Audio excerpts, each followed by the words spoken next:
Korean War was caused between differing political ideologies between America and the USSR, the Americans fighting for democracy and the Soviets fighting for communism. The Korean War was fought for control over the Korean peninsula due to the border not being ideal, where the US supported the South and the USSR supported the North. That both sides had nuclear weapons, both stationed near each nation's capitals, and even led to the closest thing we've had to World War III, the Cuban Missile Crisis. If not had for been a stroke of luck, we could have had the end of the world upon us. America and the USSR were fighting over the Korean Peninsula, a very strategic piece of land.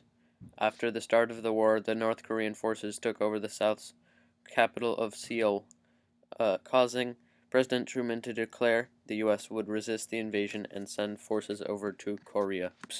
But they were mostly made out of U.S. soldiers. Forces pushed back against the communists, taking back the North's capital of Pyongyang and pushing the North's forces to the border of China.